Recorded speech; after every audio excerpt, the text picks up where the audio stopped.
Guys, അപ്പോൾ ഇന്നത്തെ വിശേഷം എന്ന് പറയുന്നത് കർക്കിടക മാസം അവസാനം എത്തിയപ്പോഴാണ് കർക്കിടക കുളിയെക്കുറിച്ച് ഓർക്കുന്നത് കേട്ടോ.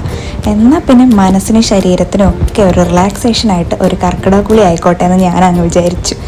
ആദ്യം തന്നെ ഒരു ഹെയർ ഓയിൽ എടുത്തിട്ടുണ്ട് കേട്ടോ. അത് നന്നായിട്ട് തേച്ച് പിടിപ്പിച്ചതിന് ശേഷം ബോഡിയിലും ഫേസിലും ഒക്കെ അപ്ലൈ ചെയ്യാൻ പറ്റിയിട്ടുള്ള ഒരു ഓയിലും കൂടെ എടുത്ത് ജസ്റ്റ് ബോഡിയും ഫേസും ഒക്കെ ഒന്ന് മസാജ് ചെയ്ത് കൊടുക്കുന്നുണ്ട് കേട്ടോ. അതിനുശേഷം നമുക്ക് തലയിൽ എണ്ണയൊക്കെ പിടിച്ചിട്ടുള്ളത് കൊണ്ട് തന്നെ നമുക്ക് താളയും കൂടെ അപ്ലൈ ചെയ്ത് കൊടുക്കാം കേട്ടോ. ജസ്റ്റ് കറ്റാർവാഴയും അതുപോലെ തന്നെ ചെമ്പരത്തി പൂവും ഇലയും ഉപയോഗിച്ചിട്ടാണ് കേട്ടോ ഈ താളി ഉണ്ടാക്കിയേക്കുന്നത്. അതിനുശേഷം കടലമാവ് മാത്രം ഉപയോഗിച്ച് ഞാൻ ഫേസും കൂടെ ഒന്ന് സ്ക്രബ് ചെയ്ത് കൊടുക്കുന്നുണ്ട് കേട്ടോ. അതിനുശേഷം ഞാൻ പോയി കുളിച്ച് നേരെ അമ്പലത്തിലേക്ക് വന്നു കേട്ടോ. ഇവിടെ എത്തിയപ്പോഴത്തേക്കും തിരുവാതിര അടക്കുന്നുണ്ട് കേട്ടോ. അതൊക്കെ കണ്ടു നിന്നപ്പോഴത്തേക്കും അമ്പലത്തിലെ പ്രസാദം കിട്ടി കേട്ടോ. ഇവിടുത്തെ പ്രസാദം മധുരക്കിഴങ്ങാണ് കേട്ടോ.